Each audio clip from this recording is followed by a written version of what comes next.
नमस्कार दोस्तों, भारत एक सोच देख रहे हैं आप। दोस्तों, यही रात अंतिम, यही रात भारी। बस एक रात का वक्त और बचा है, या फिर कहें कि कुछ घंटों का वक्त और बचा है। उसके बाद नतीजे आने शुरू हो जाएंगे और पता चल जाएगा कि उत्तर प्रदेश में 9 सीटों पर जो उपचुनाव हुए हैं वहां कौन जीत रहा है, कौन हार रहा है।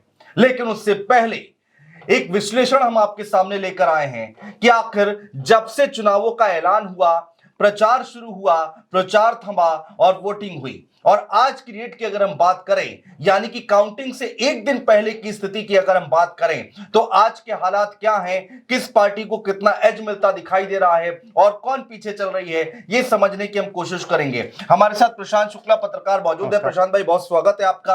प्रशांत भाई, एक एक सीट का विश्लेषण हम करेंगे आपके साथ, चूंकि आपने पूरे चुनाव को बहुत बारीकी से कवर किया है। हर एक चीज आपने देखने की कोशिश की है, समझने की कोशिश की है। खासकर मतदान वाले दिन जो खबरें निकल कर आई उसको भी आपने बहुत अच्छे से देखा। तो अगर आज की ताजा स्थिति की बात करें, तो हर एक सीट की अगर हम बात करते हैं, पश्चिम से शुरू करते हैं। सबसे पहले मीरापुर की बात करते हैं, तो किस पार्टी को कितना एज मिलता दिखाई दे रहा है?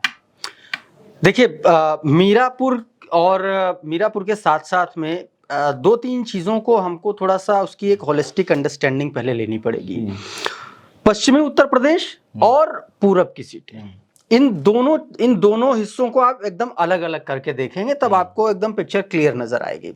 पश्चिमी उत्तर प्रदेश की बात मैं कर रहा हूँ। मीरापुर पश्चिमी उत्तर प्रदेश का ही हिस्सा सीट है। कुंदरकी ले लीजिए, आप गाजियाबाद ले लीजिए, मीरापुर हो गई, इसके अलावा खैर हो गई, करहल तक आ जाइए आप। इवन आप कानपुर की सीसामऊ सीट पर भी बात कर लीजिए। मैं इन सारी सीटों को इसलिए एक साथ एक खांचे में रख के देखने की कोशिश कर रहा हूं क्योंकि ये वो सारी सीटें हैं जहां पर भारतीय जनता पार्टी को 2022 के विधानसभा चुनाव में बहुत जबरदस्त स्ट्रगल करना पड़ा था। और इनमें से 3 सीटें पश्चिम की, अगर आप पश्चिम से कानपुर तक आते हैं तो 3 सीटें जो हैं वो समाजवादी पार्टी की हैं। ठीक है, समाजवादी पार्टी के विधायक थे वहां पर। भाई इरफान सोलंकी अयोग्य करार दिए गए तो वहां पर चुनाव हुए। बाकी के 3 जो है विधायक थे वो सांसद बन के लोकसभा में बैठे हुए हैं। मीरापुर की आपने बात की। मीरापुर में सबसे पहली जो सबसे इंपॉर्टेंट बात है वो ये है कि मीरापुर में मुस्लिम्स और दलितों का जो फैक्टर है वो बहुत महत्वपूर्ण है। और मीरापुर में भारतीय जनता पार्टी के पॉइंट ऑफ व्यू से अगर देखेंगे तो मिथिलेश पाल जो ज्वाइन भाजपा कर चुकी थी और वो चुनाव लड़ी हैंडपंप से, यानी कि आरएलडी से। आरएलडी में ऑलरेडी 38 ऐसे दावेदार थे जो आरएलडी से दावेदारी कर रहे थे। बाकायदा वो दिल्ली में डेरा जमाए हुए थे। आरएलडी के राष्ट्रीय महासचिव से लेकर के जिला पंचायत सदस्य तक तमाम सारे पूर्व विधायक और पूर्व सांसद भी थे उस फेरिस्त में। ये सारे लोग टिकट मांग रहे थे, लेकिन टिकट किसको मिला? वो व्यक्ति जो भाजपा ज्वाइन कर चुका है और अब वो आरएलडी से चुनाव लड़ रहा है। एक भीतरघात की बहुत गंभीर संभावना है। और मेरी जानकारी ये है कि मतगणना होने से पहले उत्तर प्रदेश में जो 4-5 बड़े चेहरे हैं भारतीय जनता पार्टी के, उन्होंने बाकायदा रिपोर्ट मंगवाई है मीरापुर की कि किस किस ने भीतरघात किया है। अच्छा, ये रिपोर्ट मंगाई गई है और बड़े अखबारों में इसको प्रकाशित किया गया है बाकायदा, और तमाम बड़े लोग इस पर चर्चा कर रहे हैं। इसका मतलब यह है कि वहां पर भारतीय जनता पार्टी और आरएलडी दोनों ही दल इन फाइटिंग से जूझ रहे हैं। दूसरी तरफ आप देखिए कौन है वहां पर। सुंबुल राणा, कादिर राणा की बहू है, बाबू मुनकाद अली की बेटी हैं। बहुजन समाज पार्टी का एक मजबूत आधार है सुंबुल राणा के साथ में। और साथ में आप देखिए मुस्लिम कम्युनिटी का पूरा वोट इस पूरी सीट का जो सबसे बड़ा चंक है वो दलित और मुसलमानों का है। हालांकि बसपा में भी मुस्लिम कैंडिडेट दिया, आसपा ने भी मुस्लिम कैंडिडेट दिया, ओवैसी ने भी मुस्लिम कैंडिडेट दिया, लेकिन वो कौन मुस्लिम कैंडिडेट है जिसको बसपा ने दिया?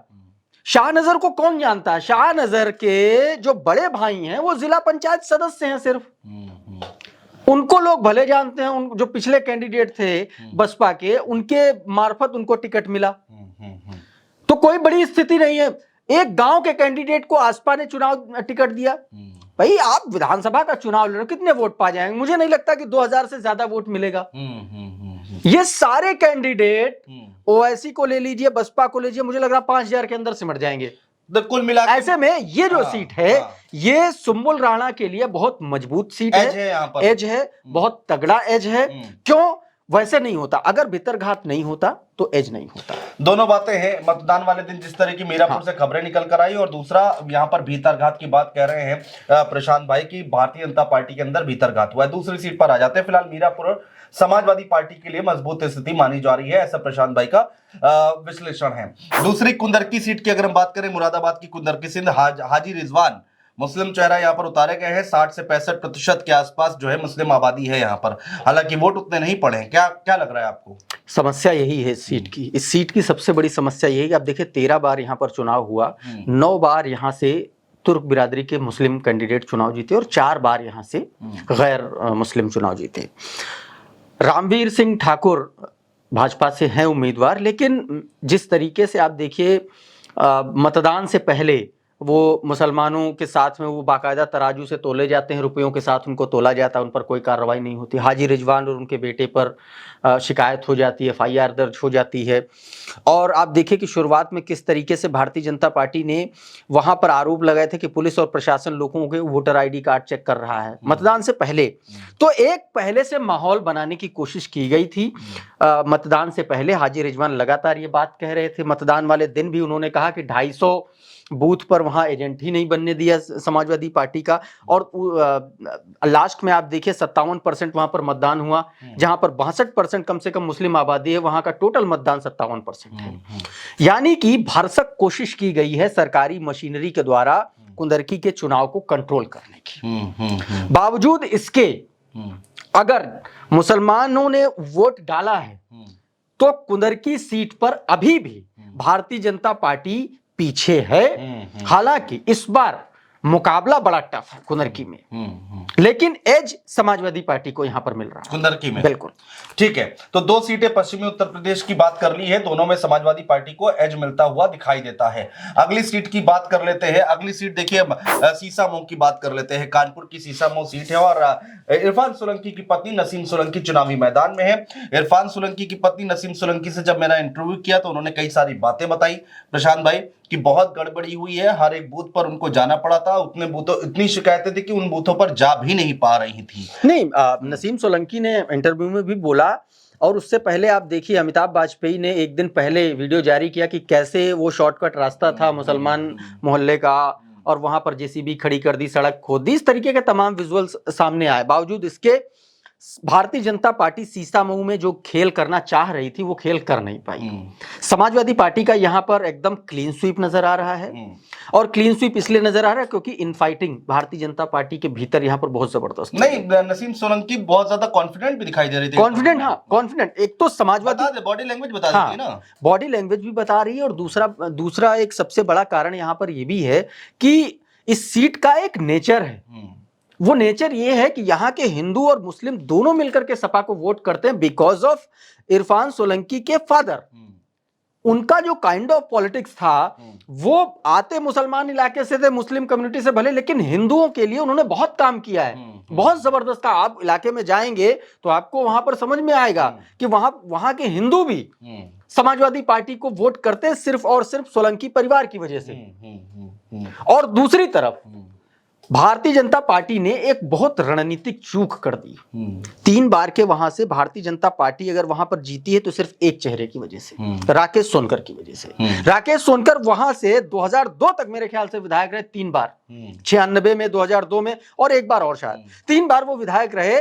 दिल्ली से लेकर के लखनऊ तक वो चक्कर काटते रहे, मुख्यमंत्री से भी मुलाकात करने गए, लेकिन उनका टिकट नहीं हो पाया। सलील बिश्नोई को उन्होंने टिकट दिया था लास्ट टाइम, ठीक ठाक चुनाव लड़े थे सलील बिश्नोई, लेकिन इस बार पिछली गलती उन्होंने दोहरा दी। सुरेश अवस्थी को टिकट दिया और दलित मोहल्लों में जाकर के ये वहां पर राकेश सोनकर और उनके समर्थकों ने मामला क्रिएट किया कि देखिए दलितों के खिलाफ एक तरीके से माहौल बना, और वहां पर भारतीय जनता पार्टी इसी वजह से पिछड़ गई। दूसरी तरफ नसीम सोलंकी का मंदिर जाना, महादेव की पूजा अर्चना करना और उनके खिलाफ एक जो फतवा जारी हुआ उससे उनको और पब्लिसिटी मिली और खास तौर पर दलित समाज में नसीम सोलंकी के लिए एक जो सिंपैथी वेव थी, जो वो लगातार भावनात्मक अपीलें कर रही थी, वो भी एक बड़ा कारण था नसीम सोलंकी के एज लेने का।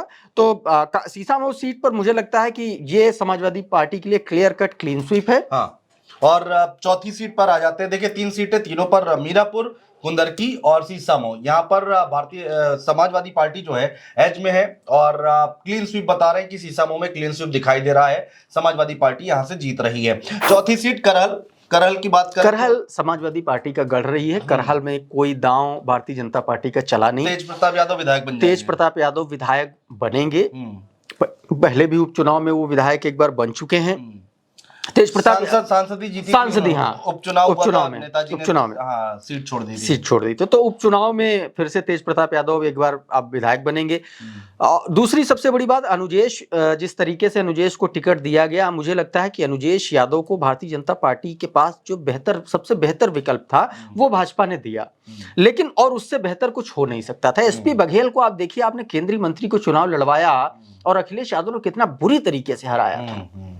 तो आप सोचिए, उस करहल में जहां पर अखिलेश यादव ने प्रचार किया, रोड शो किया, डिंपल ने प्रचार किया, तमाम समाजवादी पार्टी के तमाम पूरे यादव कुनबे ने वहां पर मिल करके प्रचार किया उस सीट पर। तो इस सीट पर मुझे नहीं लगता कि भारतीय जनता पार्टी के लिए कोई गुंजाइश नजर आती। हाँ, भारतीय जनता पार्टी के लिए यह सोच करके वो संतोष कर सकती है कि हाँ, थोड़ा बहुत हो सकता है, अगर उसको लगेगा कि गैप अगर कम कर सके तो उनके लिए बड़ी उपलब्धि होगी, लेकिन मुझे नहीं लगता कि गैप पिछली बार से कम होगा। तो चौथी सीट मतलब करहल भी आ गई है, अब समाजवादी पार्टी के पास ये आती दिखाई दे रही है। कटेहरी की बड़ी चर्चा हुई है। लालजी वर्मा सांसद हैं, सीट छोड़ी है। उनकी पत्नी जो है शोभावती वर्मा, वो चुनावी मैदान में है। बहुत वहां पर से भी बहुत खबरें निकल कर आई। लालजी वर्मा खुद कैमरे पर आकर वो बोलते रहे कि गड़बड़ी हो रही है, प्रधानों से जबरदस्ती क्या कुछ नहीं कराया जा रहा है, पुलिस वाले उनकी गाड़ियां चेक कर रहे हैं, रोक रहे हैं। तो कटेहरी में क्या होने जा रहा है? देखिए, कटहरी में इस बार मामला बहुत जबरदस्त है। आप ये सोचिए कि इस बार का जो चुनाव है 2022 से एकदम उल्टा चुनाव है। उल्टा इस मायने में क्योंकि पिछली बार आप देखिए भारतीय जनता पार्टी ने सवर्ण कैंडिडेट उतारा था मैदान में, और इस बार ओबीसी का जो पूरा गेम है वो वहां पर धर्मराज निषाद हैं, लालजी वर्मा हैं, उधर अमित वर्मा हैं बहुजन समाज पार्टी से। और ये इस सीट पर बहुजन समाज पार्टी का जिक्र करना इसलिए जरूरी है क्योंकि अंबेडकर नगर जो पूरा जिला है वो आप ये समझ लीजिए कि बहुजन समाज पार्टी के इन सारे नेताओं की नर्सरी है, समझ लीजिए बसपा की। ये सारे नेता बसपा से निकले। मायावती का गढ़ कहा जाता है। मायावती का ये गढ़ है, ये मायावती का गढ़ है। लालजी वर्मा बसपा पृष्ठभूमि, धर्मराज निषाद बसपा पृष्ठभूमि, अमित वर्मा, इनके पिताजी लालजी वर्मा और अमित वर्मा के पिताजी बहुत अच्छे मित्रों में से एक, और अमित वर्मा खुद कांग्रेस पार्टी के जिला अध्यक्ष पद से इस्तीफा देकर के चुनाव लड़ रहे हैं। तो इस बार पूरा जो त्रिकोणीय मामला फंस रहा है वो ओबीसी के इर्द गिर्द फंस रहा है, और ओबीसी यहाँ पर निर्णायक है। दूसरी एक सबसे बड़ी कम्युनिटी यहाँ पर है ब्राह्मण। यानी कि इस बार अगर ओबीसी और ब्राह्मण मिला तो फिर दिक्कत पैदा हो सकती है। और दूसरा सबसे बड़ा जो आप ये कह रहे हैं कि थोड़ा सा जो नेगेटिव जाएगा वो ये जाएगा कि जो माना जाता है कि जो उपचुनाव होता है वो प्रशासन का चुनाव होता है, इनकम्बेंट गवर्नमेंट का चुनाव होता है, जो उपचुनाव होता है। ऐसे में इस बार जो है चुनाव फंस गया है कटहरी का। लेकिन मैं फिर एक बार बोलूंगा, लालजी वर्मा एकमात्र अंबेडकर नगर जिले के सबसे बड़े कुर्मी नेता हैं, इसमें कोई दो राय नहीं है। और क्षेत्रीय छत्रप उपचुनाव में बहुत अच्छा प्रदर्शन करते आए हैं ऐतिहासिक तौर पर, न सिर्फ उत्तर प्रदेश में बल्कि अगर बाहर की भी सीटों का एनालिसिस करें तो भी।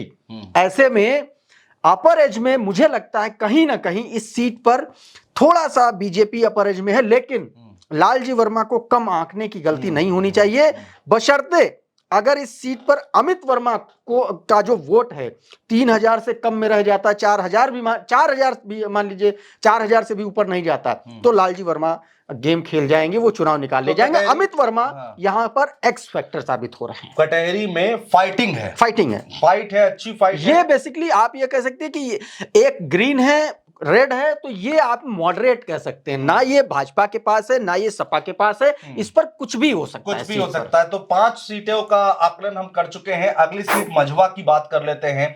मिर्जापुर की मझवा सीट है जहां से ज्योति बिंद, जो कि पहली बार चुनाव लड़ रही हैं, युवा हैं, युवा चेहरे अखिलेश यादव ने 24 के चुनाव में खूब उतारे थे। इकरा हसन सबसे बड़ा उदाहरण, पुष्पेंद्र सरोज, प्रिया सरोज, तमाम ऐसे नेता हैं जिनको युवाओं को आगे बढ़ाने की कोशिश की अखिलेश यादव ने। अब ज्योति बिंद को उतार दिया है। ज्योति बिंद कितना कमाल कर पाएंगे?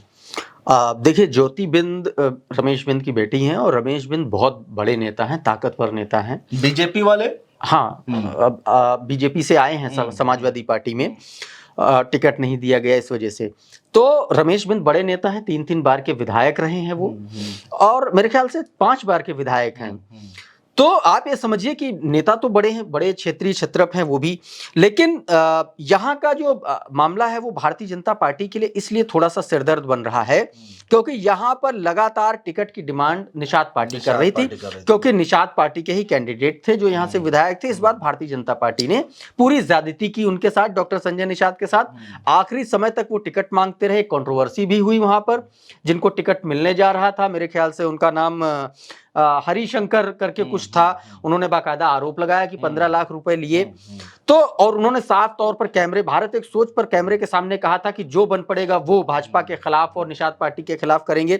यानी कि वहां पर, और वो इलाके के बड़े नेताओं में से आते हैं, बड़े समाजसेवी हैं, बड़े कारोबारी हैं। तो एक वो जो फैक्शन जो खुले तौर पर दिखा, इसके अलावा एक फैक्शन वो जो नहीं दिखा, निषाद पार्टी के नेताओं के भीतर जो डिसैटिस्फैक्शन था, वो एक सबसे बड़ा कारण है भारतीय जनता पार्टी के यहां पर चिंता करने का। और ये भी उन सीटों में से एक है जिसकी रिपोर्ट लखनऊ में तलब की है कि बताया जाए कि इस सीट पर किसने किसने भितरघात किया है। यानी कि भाजपा को यह पता चल गया है कि मझवा सीट पर उसके साथ भितरघात हो गया है। अब किस लेवल का भितरघात हुआ है, क्या मझवा सीट पर इस लेवल का भितरघात हुआ है कि भारतीय जनता पार्टी चुनाव हार जाएगी, या इस लेवल का भितरघात हुआ है कि बीजेपी को उसकी हैसियत बता दी जाए कि आप निषाद पार्टी के बिना कुछ नहीं।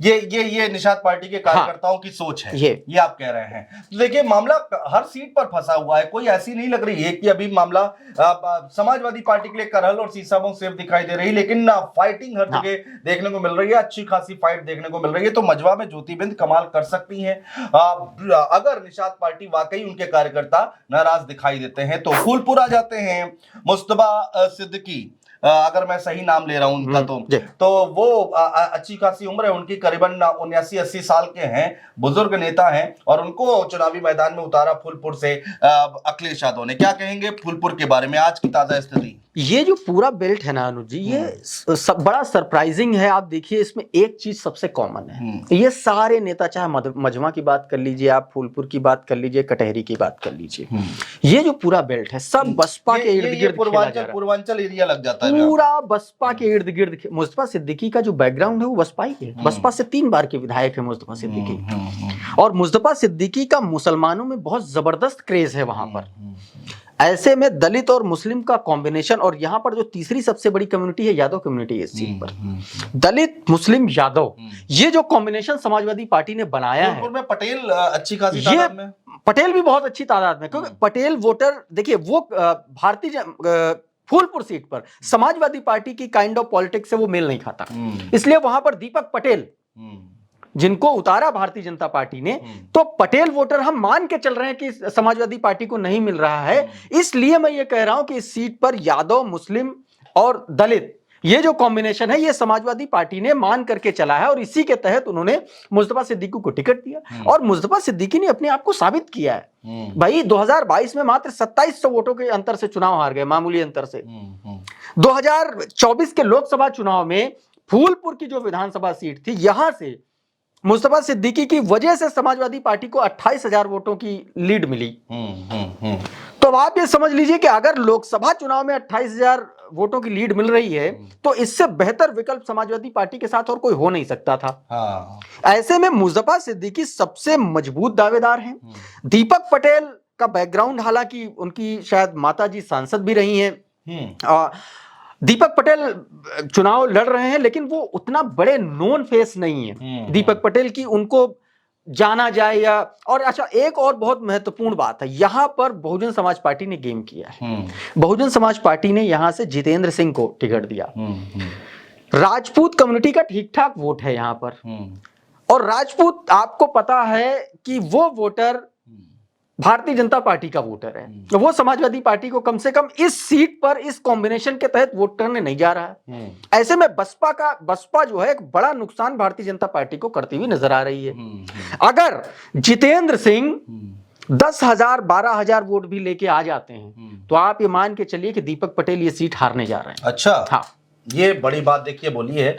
और जो बात यहाँ पर प्रशांत भाई बता रहे हैं ये गूगल पर नहीं मिलेंगी। बहुत सारी ऐसी बातें हैं जो गूगल पर नहीं मिलेंगी, हो सकता है मिल भी जाए लेकिन वो आपको खोजना बहुत पड़ेगा, सर्च बहुत करना पड़ेगा। इसलिए ये डिबेट जो है, ये जो बहस हो रही है, ये जो आकलन हो रहा है, विश्लेषण हो रहा है, ये बहुत महत्वपूर्ण है। अगर आप राजनीति में थोड़ी सी भी रुचि रखते हैं तो आपको पूरे 9 सीटों का समीकरण समझ में आ जाएगा। 7 सीटों का समीकरण हम आपको समझा चुके हैं, बची हैं 2 सीटें, खैर और गाजियाबाद। खैर और गाजियाबाद का एक साथ विश्लेषण कर लेते हैं। कहते हैं कि भाई भारतीय जनता पार्टी इन दोनों सीटों पर बहुत ज्यादा मजबूत दिखाई दे रही है। क्या लग रहा है आपको? देखिए इसमें कोई डाउट नहीं है, गाजियाबाद में समाजवादी पार्टी एक बार उपचुनाव जीती है। एक जो फैक्टर है वो समाजवादी पार्टी के साथ है गाजियाबाद में, वो ये कि गाजियाबाद में समाजवादी पार्टी उपचुनाव जीत लेती है। 2002 में समाजवादी पार्टी इसी सीट पर उन्होंने पिछड़े वर्ग से उतारा है प्रत्याशी। हाँ, ये भी एक है, वही मैं बता रहा हूं। एक तो फैक्टर समाजवादी पार्टी के साथ ये है कि 2002 का उपचुनाव ही जीता था समाजवादी पार्टी ने। अब एक बार फिर से उपचुनाव के मुहाने पर समाजवादी पार्टी खड़ी है और बड़ा कॉम्बिनेशन अच्छा दिया है। 2 तरीके से अलीगढ़ की सीट को देखा जाए, माफ कीजिए गाजियाबाद को, लाइन पार और सिटी। लाइन पार का जो इलाका है जहां से सिंहराज जाटव आते हैं वो दलित और मुस्लिम बाहुल्य है। संजीव शर्मा इसी कॉम्बिनेशन को तोड़ने के लिए वहां पर उन्होंने बीच चुनाव में जाकर के घर खरीदा ताकि वो वहां पर मतदाताओं से कनेक्ट कर पाए, लेकिन मामला वहां पर सेट हो नहीं पाया। अच्छा, दूसरी बात, अब अगर आप सिटी में आ जाओगे तो सिटी में भी भारतीय जनता पार्टी का पूरा वोटर है। इसमें सिंधी हैं, इसमें वैश्य हैं, इसमें ब्राह्मण हैं, इसमें राजपूत हैं, ये पूरा का पूरा वोटर भारतीय जनता पार्टी के। लेकिन जो वोटिंग परसेंटेज रहा है, इस सीट का जो वोटिंग परसेंटेज रहा वो सबसे डाउन रहा है 9 में से। तो एक संभावना बनती हुई नजर आ रही है, अच्छी फाइट देगी यहां पर समाजवादी पार्टी, क्योंकि कांग्रेस भी साथ में है, अच्छी फाइट देगी। लेकिन अपर एज यहां पर भारतीय जनता पार्टी का है। यहां से संजीव शर्मा मुझे लगता है कि चुनाव जीत सकते हैं वो। लेकिन एक बड़ा अच्छा मैसेज इस पूरे चुनाव में अखिलेश यादव ने दिया कि सामान्य वर्ग की सीट पर उन्होंने दलित उम्मीदवार को उतारा, ठीक उसी तरीके से जिस तरीके से लोकसभा के चुनाव में फैजाबाद यानी कि अयोध्या की सीट पर अवधेश पासी को टिकट दे करके पूरा का पूरा एक पीडीए का समीकरण साधने की कोशिश की, का ही मैसेज देने की कोशिश जरूर की जा रही है। खैर की बात कर लेते हैं जल्दी से। खैर में क्या लग रहा है? एकमात्र सुरक्षित सीट है 9 सीटों में से खैर सीट पर समाजवादी पार्टी कभी चुनाव नहीं जीती। हालांकि कांग्रेस पार्टी यहां पर पहले चुनाव जीतती रही है, मेरे ख्याल से 5 बार यहां पर कांग्रेस पार्टी चुनाव जीती है, और इसीलिए जो कैंडिडेट हैं चारू कैन वो बेसिकली है कांग्रेस की, क्योंकि 1 महीना पहले उन्होंने बाकायदा जो कांग्रेस की राष्ट्रीय अध्यक्ष महिला अध्यक्ष हैं उनकी मौजूदगी में दिल्ली में उन्होंने कांग्रेस ज्वाइन की थी, और कांग्रेस पार्टी ये सीट मांग रही थी। लेकिन एंड टाइम पर जब महाराष्ट्र में मामला से कहा गया कि भाई अगर कांग्रेस पार्टी के खाते में अगर खैर सीट जाती है तो चारू कैन को ही कांग्रेस पार्टी चुनाव लड़वाती, कोई दो राय नहीं थी। तो उसी पर बात आई। देखिए गाजियाबाद में और अलीगढ़ में ये दोनों कैंडिडेट कांग्रेस के हैं, बस सिंबल समाजवादी पार्टी का है, ताकि महाराष्ट्र में जो डीलिंग अखिलेश यादव चाह रहे थे उस डीलिंग से थोड़ा सा पीछे हटे, ये बेसिकली उसके पीछे का था। लेकिन अलीगढ़ की अगर बात करेंगे तो चारू कैन कॉम्बिनेशन अच्छा है, खुद वो दलित समाज से आती हैं, उनकी शादी जो हुई है जाट समाज में हुई है, तो एक बड़ा अच्छा उनका कॉम्बिनेशन बन रहा है। जाट और दलित का बनाया जरूर, लेकिन सुरेंद्र दिलेर जो राजवीर दिलेर के बेटे हैं उनके साथ एक सिंपैथी है। राजवीर दिलेर का हार्ट अटैक से निधन हो गया था, तो एक सिंपैथी है। और भारतीय जनता पार्टी यहाँ पर पिछले 2 बार से चुनाव जीत भी रही है, भाई 17 जीती, भाई मजबूत है इस सीट पर। ये 2 सीटें मुझे लगता है इन दोनों सीटों पर, खैर में और गाजियाबाद में सदर सीट पर भारतीय जनता पार्टी चुनाव निकालती हुई नजर आ रही है। बाकी की सीटों पर अगर आप देखेंगे तो 4 सीटों पर समाजवादी पार्टी क्लीन स्वीप कर रही है। 2 सीटों पर लड़ाई जबरदस्त है, नतीजे किधर भी जा तो सकते 5 से 6 सीटें ऐसी हैं जो कि हाँ। समाजवादी पार्टी जहां पर अच्छी फाइट लड़ती हुई दिखाई दे रही है, और 2 से 3 सीटें ऐसी हैं जहां पर भारतीय जनता पार्टी मजबूत है, लेकिन जोर लगाया गया समाजवादी पार्टी की तरफ से। एक बात हम आपको क्लियर कर दें कि ये पूरा चुनाव जो हमने देखा है, एनालिसिस किया है, उसमें एक चीज निकल कर आई है जो कि कॉमन है कि ये चुनाव जो हो रहा है वो सपा और बीजेपी के आमने सामने ही हो रहा है। बीएसपी और बाकी पार्टियां कहीं दिखाई नहीं दे रही हैं, या जो भी आए हों या फिर जो भी चुनाव लड़ रहे हो, लेकिन ये सीधा सीधा चुनाव अखिलेश यादव और योगी आदित्यनाथ, भारतीय जनता पार्टी और समाजवादी पार्टी के बीच में ही दिखाई दे रहा है। इसमें कोई इफ बट नहीं दिखाई देता। एक रात का समय बचा हुआ है, एक रात पहले काउंटिंग से ठीक एक रात पहले हम आपके सामने विश्लेषण लेकर आए हैं, और लगातार आगे भी हम आपको इस इलेक्शन से जुड़ी हुई खबरें सुबह 7 बजे से ही अगले दिन देने लगेंगे, बताने लगेंगे, लाइव आ जाएंगे और बताएंगे कि आखिर कौन आगे कौन पीछे। बने रहिएगा भारत एक सोच के साथ। बहुत शुक्रिया दोस्तों।